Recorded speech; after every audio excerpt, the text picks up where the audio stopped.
for me, I don't know what the guys did, but the big question probably is whether Rashford is even good enough at the moment to get into that Aston Villa team, because they've been so good all season.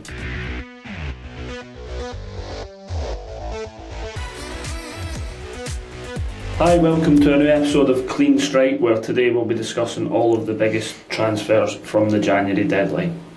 Yeah, so obviously the Premier League, I think the biggest deal probably came half an hour or an hour before deadline day technically began, when Aston Villa announced Marcus Rashford. So, I mean, it's as close to a deadline day signing I think you can get, or depending on the time zone you're in, when it was announced, if it counts as deadline day. But that's definitely was definitely the biggest deal in the Premier League for sure. And obviously it'll be interesting to see how Rashford does at Aston Villa. He's obviously doesn't look like he has any way back at Manchester United as long as Ruben Amorim's there. Really doesn't seem to be a fan of him at all. I think the talk is 45 million, I think, is the option Villa have. So depending on how he does there. But I mean, like, for me, I don't know what the guys did, but the big question probably is whether Rashford is even good enough at the moment to get into that Aston Villa team, because they've been so good all season. They haven't looked like didn't seem like a signing that they needed to make. So for me, it's quite an interesting one, considering all the clubs he was linked with, that he's ended up at Aston Villa. Yes, so Aston Villa, after John Duran left for Al Nassr, they needed to bring in cover at the striker position, and maybe someone who can help play on the wing as well if players like Leon Bailey underperform, because he's been quite inconsistent since he joined Aston Villa. So I think that's why they brought him in, because Rashford can play along the forward line, every position, and he has a lot of experience, and they're going to embark in the Champions League now in the knockout stages. So yeah, I think he can help a lot. Definitely, really. I want to mention the mastermind behind this transfer window of Aston Villa. Monchi, again, has shown his capacity to make good deals and good transfers from a very, not weak position, but a very being like the underdog. We saw that in Sevilla, where he was the mastermind behind big transfers such as Dani Alves or Ivan Rakitic to Barcelona. And now we have seen how from John Duran and taking from Al Nassr more than 70 million euros, she has get many players such as not only young talents as Andres Garcia, that is one of the youngest talents in the second division, that is going to play now for Aston Villa. He's coming from Levante, but also players with a strong experience in Europe, such as Daniel Malen from Dortmund, Marco Asensio from Paris Saint-Germain. So really, we need to mention again that Monchi has been the mastermind of this winter market once again. Yeah, I think like they'll be the happiest team probably in the Premier League, I think, with like how they did their business. Like Alejandro said there, like the big one for Aston Villa on deadline day obviously was Marco Asensio. He's probably not evolved like people thought he would when he came through at Real Madrid, and obviously like he's still a bit like Rashford, where he can play in a lot of positions along that front line, so he gives Emery that versatility. But yeah, I think if you look at the window, it's Aston Villa and Manchester City are probably the only two Premier League teams who'll be really happy with their business. And obviously City, I think they're responsible for half of the Premier League's overall spend in January. I think £200 million or whatever it was they spent. And Alejandro will probably know a bit more about their big deadline day replacement for Rodri at last, it looks like, with Nico Gonzalez. Yes, really. Nico Gonzalez, one Spanish player who was very talented in Barcelona. He was sent to Porto. In Porto, he has grown up a lot, and now Pep Guardiola has called him to have one of the biggest tasks in this Manchester City this season, be the replacement of the Ballon d'Or winner Rodri. Really, that's a huge task that Nico has now. But I think it could be a huge boost in his career, joining Man City, and also in terms of being a name to be taken in consideration for the Spanish national team. So a part of this Nico Gonzalez name, this was the name of that line, Man City has reinforced themselves with a lot of good players. For example, Vitor Reis from Palmeiras, also don't forget, because he's going to be one of the biggest prospects in European football in the next season. And also we have seen the capacity of Man City in thinking, especially in one moment, this Champions League pairing against Real Madrid, that, to be honest, is going to be exciting. Yeah, Absolutely. And then also, Yeah. like when you're speaking, sorry, of like massive prospects that are now in the Premier League, I think probably the biggest story to come out of the Premier League deadline day then was Mattis Tel, who I think nobody saw him ending up where he did. When you saw that Manchester United and Arsenal wanted to sign him, and then I think just for the reasons that are now being reported, I think both thought that if they waited until the summer, they'll have a better chance. I think Manchester United have been linked with Giménez for a while, obviously, who Amorim knows at Sporting, and then I think Sesko for Arsenal looks like the one, if not him, Ollie Watkins, but it looks like they're not going to pay the money for him now, and he's going to be another 5 months older or whatever it will be by the summer. So yeah, the Spurs one for Mattis Tel looks really interesting. Obviously they need the cover up front, and as Djibril probably be able to tell us, like he does look like a very exciting player, and I think Spurs have probably got a really good deal in their hands with that one, especially the fact that it's a loan and there's no obligation on their part to sign him. Yes, absolutely. I mean, it's very interesting, Mattis Tel, because I actually thought a lot more teams would go in for him. There's a shortage of top strikers in world football right now, especially in Europe. And a lot of teams are in dire need of strikers, like Chelsea, Arsenal. And in the end, Tottenham got him after a lot of back and forth. There was a time when I think he rejected Tottenham, and then he changed his mind because maybe something in the project that was presented to him was tweaked. So it's interesting. It's a big loan fee. It's also a big the option to buy. The fee is very big. I think it's around 50 million, 60 million. Yeah. So for such a young player, you might wonder, is it worth it? But from what we've seen at Bayern, and it's just only been glimpses, because with Harry Kane starting ahead of him, you're not going to get a lot of game time. But from what we've seen, he's mature beyond his years, has a good feel for the play, good feel for goal, and he can play on the wing as a right winger. He can play as a striker as well. And Tottenham has a big problem with injuries right now. Solanke is injured, so they need really some backup in there. So yeah, I think he'll do well. I don't think he's going to have an outstanding loan, because the Premier League, it requires a lot of adaptation, but I think he'll do fine.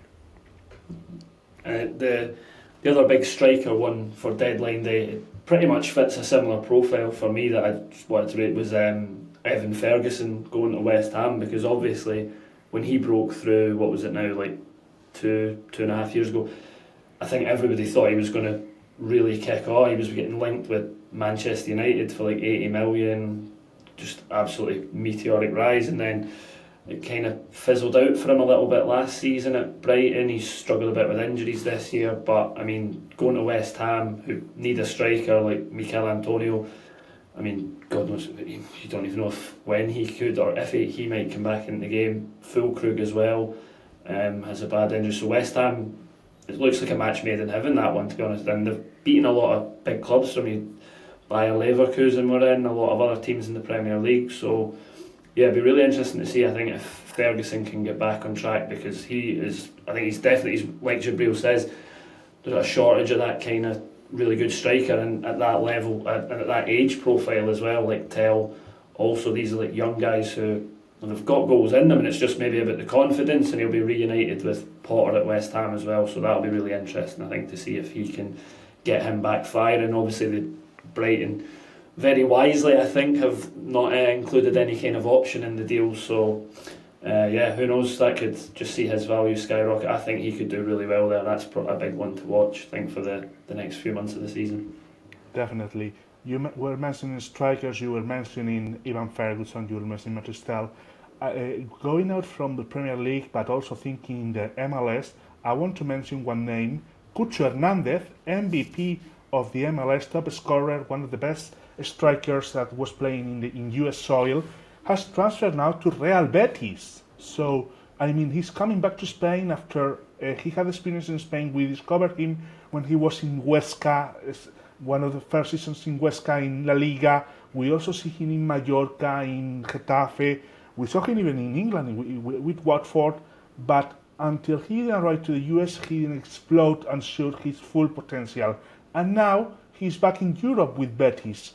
They are going to buy him. I think the price was around 13 million euro. But to be honest, this Cucho Hernandez movement has been the biggest movement in the Spanish market, and it is showing how situations, how clubs in Spain, they don't have the financial muscle, the financial potential they used to have, and also they have a lot of less possibilities to compete with Premier League. I don't know how you're saying, Djibril. Yeah, I mean, it's going to be really interesting to see how Cucho does in the La Liga, because he's been really great in the MLS. And I remember there was like many weekends where he was actually the one stealing the spotlight from Messi. So it's going to be interesting. I mean, it's been a quiet window overall in the Premier League.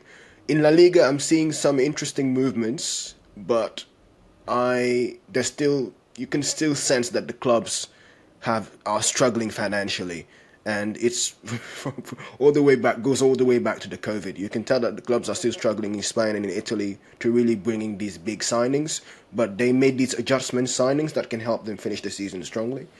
I frankly expected a club like Valencia, for example, to make bigger moves, because they're in big trouble. The situation is Yeah. very weak now, So, and it's yeah. really the only. That's surprising. Just to remark, La Liga, the only movement that it also has catch my eye in the deadline day was Adam Asnou to Bayern Munich.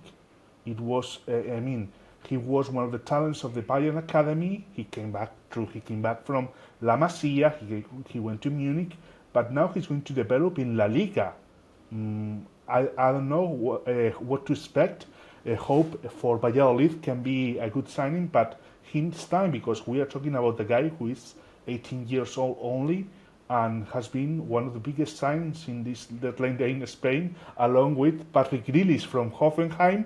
That I think I was joking with one journalist from Valladolid. We were commenting that I think that the sporting director was playing Football Manager and looking in the Bundesliga to sign such famous players in Germany. I don't know. You want to mention someone from Bundesliga, Pádraig, but it's been quite a busy deadline day. Yeah. I mean, I thought like the Bundesliga was probably one of the quieter ones when you compared it around to the rest. Like, there wasn't a whole lot. I think for the Bundesliga, it's probably the biggest deal for deadline day was the one that didn't go through, with Dortmund obviously made a late push for Ryan Cherky, who's probably, you kind of thought that he would have made a step up before now, but then it's also you forget how young that he is, because he broke through when he was so young and he's still so young. But then it seems like, I don't know, on the French side of it, Djibril, it was that Lyon basically decided no, even though they seemed to have an agreement in place, but they said Dortmund had left it too late in the window to get their man. But I thought that was probably the biggest story for me in the Bundesliga of deadline day, was the deal that didn't actually go through. Yeah, I agree. I mean, it takes a lot of guts for a French club to turn down an offer of 22 million. Because as I was saying earlier, there's like a big crisis in football right now, where finances are running dry a bit for these clubs.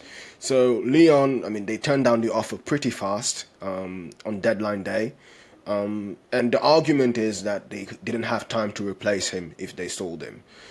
And to be honest, they could get more than 20 million. So I understand the argument there. Probably they could get 30 million or 40 million even from a Premier League club in the summer. So yeah, it's been the biggest story in France, to be honest, on deadline day, the fact that Lyon turned down this offer. Yeah. Cherky has been on the trading block for like the past couple of seasons now. So I wasn't surprised that he didn't leave, because it's always this back and forth with him. So yeah, I would say the other biggest story in France that's worth mentioning is Bennacer, a midfielder from AC Milan. Now, it might not mean much to the Italian audience, but for us, the French audience, with a big Algerian community, having an Algerian superstar coming back to France to play for arguably the biggest historical club in France, Marseille, is big news. And he's someone who could basically change the fortunes of Marseille in the midfield, because there's a problem in the midfield for Marseille, and having this player who's very underrated, has struggled with injuries, of course, but can really be that transcendent player in the midfield for them, along with Totally. You're right. If he's fit, like when he was at his best at Milan, when he was fit, is incredible. But Absolutely. yeah, and also you're talking there about Milan as well, which leads, I suppose, into Serie, because they went a bit crazy on deadline day. There was a lot of ins, a lot of outs. I mean, I'm not sure, depending on when people watch or listen to this, I'm sure it will be official by then, but you would probably say João Félix, maybe the biggest name. João Félix is the name of the deadline day.